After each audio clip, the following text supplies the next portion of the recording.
Happy Christmas, Floss Tube! This is my final roundup of Advent video. I am filming this on Christmas morning. I've just been to church, which is lovely. Come back and found my dog. Finally, I have managed to secure the kitchen area so the house is not complete chaos, though it's 11 o'clock in the morning and he has already eaten breakfast, lunch and dinner. So you know, it is like having a toddler in the house at the moment. I don't quite know. I do think something might be wrong, but we will maybe go and talk to the vet after Christmas. Anyway, happy Christmas. I've got some Advent things to finish up on. I've got some giveaways to do, and I'm going to talk about plans for next year. Now, I have failed to actually draw the giveaways. So what I'm going to do is I will put on screen now, there are 2 winners of the Blessed Needle Blessing Sampler chart. So your names are appearing across the screen right now. And there is 1 winner of the Nativity Tiny Town chart. And your name will be appearing across the screen now. So if you are one of those 3 people, the easiest way to get in touch with me is to message me on Instagram. If you're not on Instagram or you don't want to do that, I will put an email address in the drop-down description box below, or I might not do that. I might put the email address to contact me on the screen right now. So if you're a winner, contact me. If it's the Blessed Needle chart that you've won, I will email that to you straight away. Obviously, if it's Nativity Tiny Town and I have to get it in the post, it might take a little bit longer. But congratulations and happy Christmas to the winners. Good, right, final adventing things. So I've finished, obviously, my beautiful chocolate advent calendar with its kind of Guess Who style pop-up doors, and we ended with what I can only assume is meant to be St Paul's Cathedral and the owl playing the drum on the dome of St Paul's Cathedral. I really enjoyed this. I like the box almost better than the chocolates, and you know, the chocolates were pretty good. Day 25, I like this day 25 with a bigger one on Christmas Day. Perhaps not quite as much bigger as you might think. It was a bit thinner than the others, but you know, still pretty good. Pretty good. So enjoyed that very much. Tea. So we just got the last couple of days of the tea advent calendar. I have to say, it didn't end as well as it began. So day 22, green tea with mandarin. I haven't tried that yet. Day 23, Royal Blend. So Royal Blend, excuse me, Royal Blend, a little bit of Assam, a little bit of Orange Pekoe, so lighter than the Assam or the Breakfast Blend. And again, I only brewed it for like a minute or 2. It was fine. Still a bit more than I would like, but you know, it was fine. And then day 24, I have to admit, this is the one so it's called chamomile. I don't like chamomile. And bee pollen infusion. Now I'm going to show you this tea bag, which obviously you can see I've not drunk. Can you see those little yellow balls in it? I think they are what it is calling the bee pollen. A unique blend of refreshing chamomile. I mean, that's one way of describing it if you want to drink wee. Fortnum's own Salisbury Plain honey, fine, and waxy sweet bee pollen. I don't even know what they mean by bee pollen. Pollen is produced by flowers and bees go and collect it. Do they mean pollen that they have somehow collected from bees after they have collected it? I don't know. Waxy sweet does not appeal to me at all. I mean, it basically sounds to me like this is a drink of wee flavoured candle. I could be wrong. I'm not going to ruin it my Christmas Day by trying this. If you have drunk bee pollen before and think it tastes nice, let me know in the comments. I won't send it to you. I will try it. Perhaps what I will do, so I've got 3, I think, that I've not yet tried. The Moroccan mint, the green tea with mandarin, and this one. Maybe I will do a little taste test tomorrow. And maybe I'll even film it. You never know. Okay, Advent stitching. So you've seen I've finished Nativity Tiny Town. I have now fully finished Nativity Tiny Town, and I've made it into this little drum, and I'm super chuffed with how that has turned out. So the seam is there between those 2 green ones. I don't think I'd quite worked out that that one and that one was so good. So there is quite a green section, but that's fine. I found some, this is ancient. I think I made a curtain out of this blue velvet, like maybe 30 years ago, when I was in, maybe 28 years ago, 29 years ago. Anyway, it's quite old is what I'm saying, this fabric. And that's almost, I think, the last offcut of it that I've got. And I put it on the top as well. And then I was so chuffed. I found this pom-pom trim and I'm like, have I got enough of that? I had an inch left over. So that was just perfect. And yeah, I'm really pleased with how that turns out. It sits up here where I've got the rest of my Christmas things, and it's got the baby Jesus celebrating on Christmas Day. I should have made that tea. I've still, as you can hear, got a bit of a cough. I'm feeling very much better than I have been. And then my other Advent stitching is also finished. And I'm, again, really pleased with how this has come out. Let's hold it so you can see the whole thing. So this is sort of based on Plum Street Samplers' Sweetheart Hill, the couple and the hill and these big flowers and the heart at the top. But then I put inside the hill, I think the original text is I belong to you. And I've put instead, I've come to my garden, my sister, my bride. And then these flowers and trees that I put around it, some of them are taken from the Modern Folk embroidery pieces that are the front and back cover of this book. Others I've just made up to fit in the space, and added these little sort of leaves around as well. So I think it really gives the feeling that I wanted, this sort of marriage that's in a garden. I like how the hill almost looks like the skirt of her dress. You know, that sort of blending between the person and the place is very much what happens in the Song of Songs. So I think that'll be a really nice page in my book.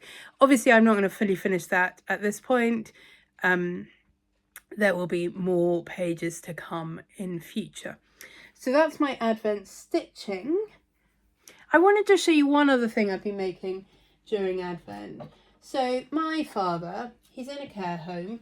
He never wanted Christmas presents. He's always like, I don't need anything, I don't want anything, whatever. But, you know, I want to give him something. And I found a couple of months ago, we've got a new little bookshop in Stafford. And I wanted to go in and buy things because, you know, it's nice to have a bookshop. But I read most of my fiction these days on Kindle. So I was like, well, I don't quite know. Anyway, I found this book. Just give me a second, I'll go and get the book actually before I show you what I made. Talk amongst yourselves.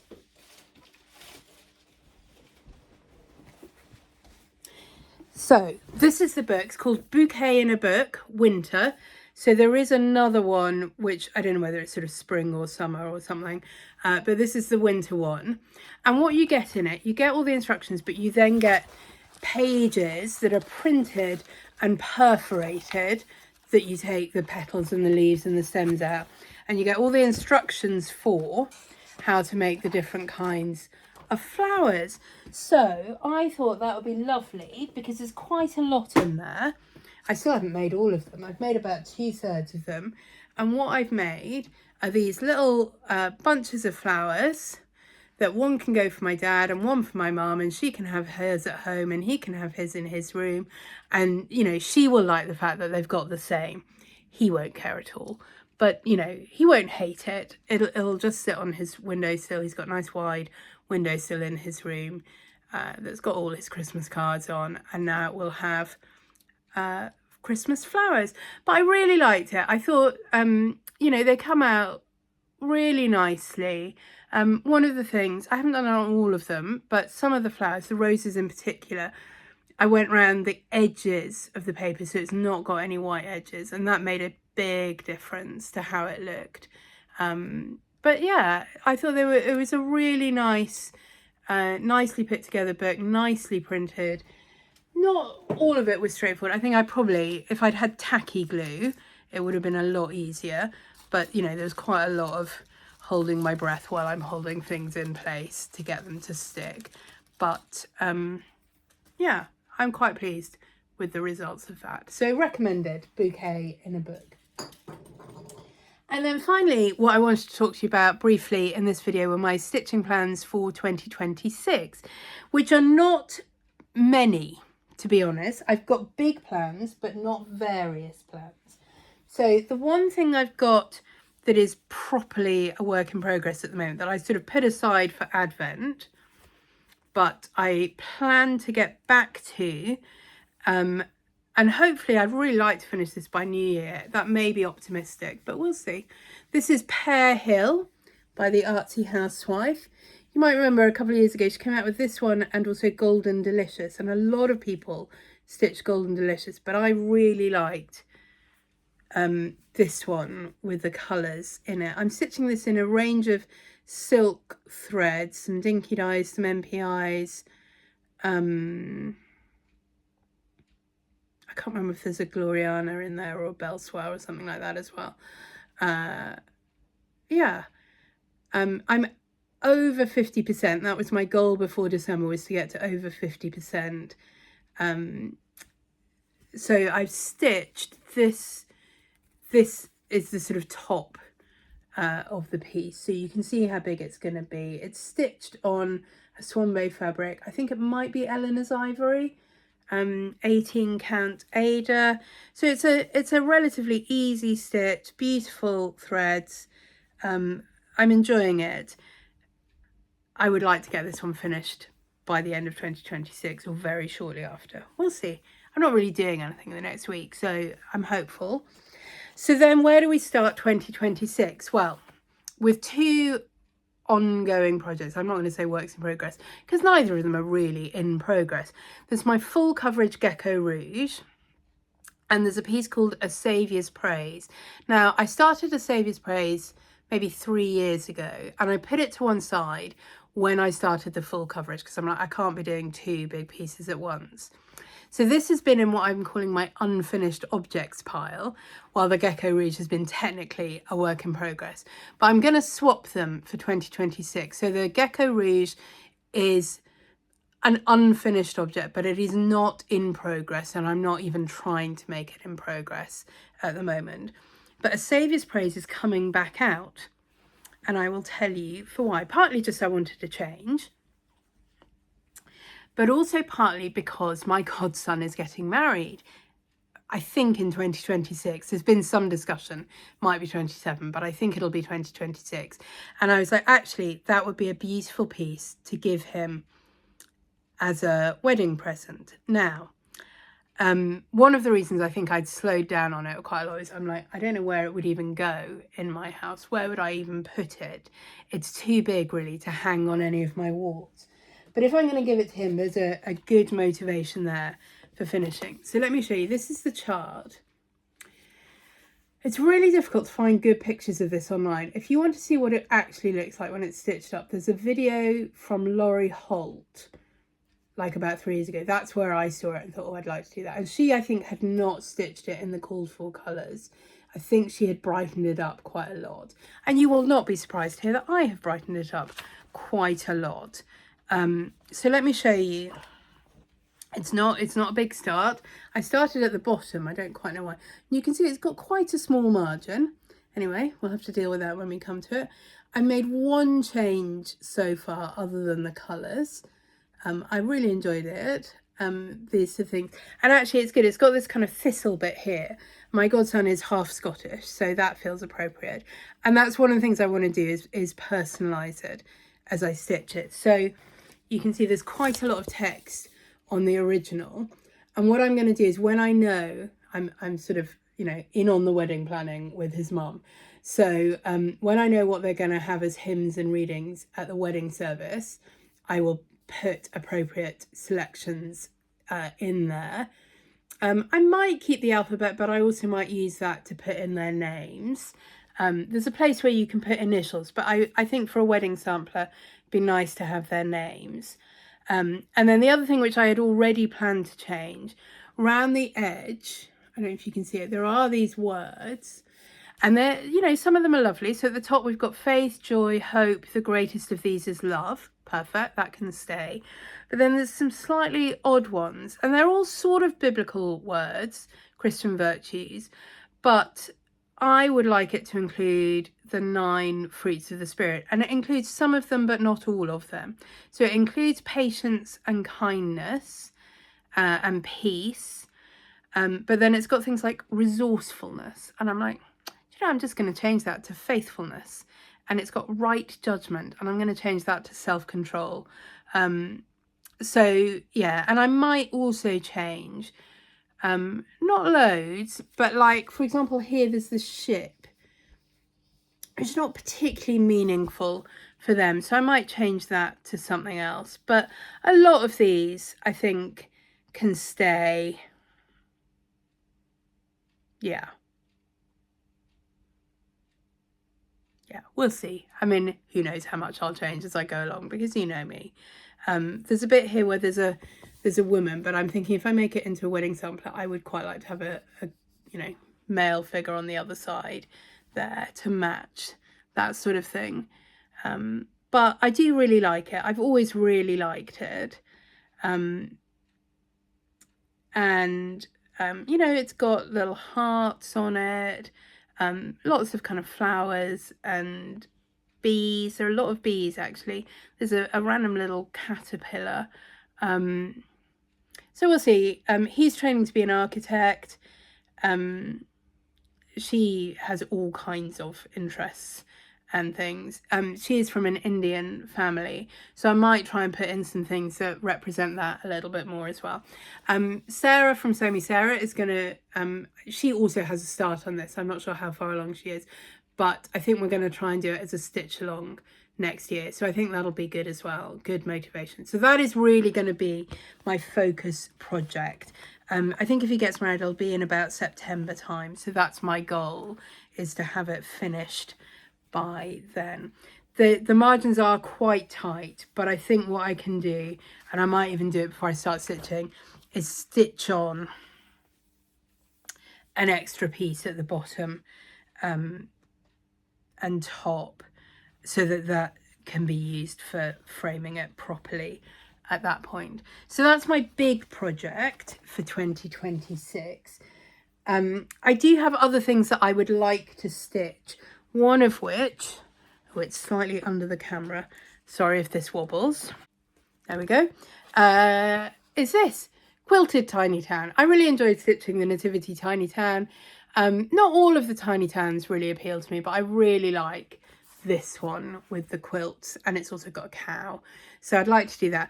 And I think what I'd like to do alongside Saviour's Praise, I've been sort of looking at the pieces that I've got and how I display them. There's a number of sort of seasonal gaps. So for example, on this door, in spring, I hang the spring wreath there, and I really like that. But the other seasons of the year, I've not really got anything that would sort of hang there. So I'd like to do some seasonal pieces there for summer and autumn. For winter, now this is the other thing I did want to tell you about. Well, 2 other things. In terms of designs for 2026, I've got 2 things in mind. One of which is going to be an Advent Nativity stitch along. So that's early warning. It will be a free stitch along. I haven't yet worked out exactly how I will distribute the charts. I think they will probably come out weekly, but there will be sections that if you want to do it daily, there will be allocated daily sections within the week, and then it's up to you how you do that. I've designed it. I really want to start stitching on it, but I need to wait. The fabric that I had ordered I mean, it wasn't guaranteed it would be delivered by Christmas, but there was an outside chance I thought it might get here by Christmas. It hasn't. So I need to wait until the fabric arrives to start on that. But I'm pretty excited about that. So I want to stitch that relatively early, make sure the chart all works, divide it up into sections. And then I might stitch along again during Advent, but also, as you know, I have a sort of Advent thing that I like to do anyway. So we'll see. But I'm hoping lots of people might do that. I know there are quite a lot of Christmas stitch-alongs, but this will be specifically a nativity stitch-along for Advent next year. The other design that I want to get back to, I talked a little bit a couple of years ago about a hexagon stitch-along for paper piecing. It never quite got off the ground. Partly that's because I was just never really well enough to do it. But also the hexagons that I was working with were just too small to really get the kind of designs that I wanted on them, unless you went for super high count. And I'm like, well, who wants to do super high count? That wasn't working. I've ordered some 2-inch hexagons, and you measure the hexagons like along the side. So a 2-inch hexagon is this sort of size. So that actually gives quite a good amount of stitching space. And I've also been thinking about how I will finish them, and I want to do it using the sort of quilt as you go hexagon method, so that means the whole thing is very modular. Each hexagon is fully finished on its own, so then you can really decide. You can just do one and have that as a little ornament. You could do several and make that up into a pillow. You could do loads and make an actual quilt if you were, you know, crazy. You can do some that are just fabric rather than have them all stitched. And I think that's going to be a really nice project. So I'm hoping again to get that started relatively early so that I can be ahead of the game as I'm releasing the charts. And the idea is, again, that they will be free charts released of the stitch along, but it'll be very relaxed because of the way it's set up. You do not have any compulsion to stitch them all. You can literally just stitch one if you like it, or you could build up. And I mean, they may get to a point where I'm releasing them every week. I think it's more likely every couple of weeks during the course of the year. I don't know exactly how soon that will start, because I do want to get a little bit ahead enough to be sure I know where it's going. And, you know, to be able to show you where it's going before I release the first chart. So those are my stitching plans. 2 stitch-alongs, some seasonal pieces, which will mostly be smalls, but 1 or 2 might be medium-ish. They won't be enormous, and a Saviour's Praise. So thank you so much if you've been watching these Advent videos. It's been really lovely to be back on FlossTube. I'm not going to guarantee how much I will be on FlossTube next year. If you want to follow along with what I'm doing, do follow me on Instagram at Ros Clark Craft, or if you're on Facebook, feel free to join the Ros Clark Craft Facebook group. Yeah, and if you were one of the giveaway winners, do get in touch and let me know so I can get your prizes out to you. I hope to get this uploaded during Christmas Day. So happy Christmas. If you're watching this anytime between now and January the 5th, it is still Christmas. We are only on the first day of Christmas. Maybe some of you got a partridge in a pear tree today, who knows.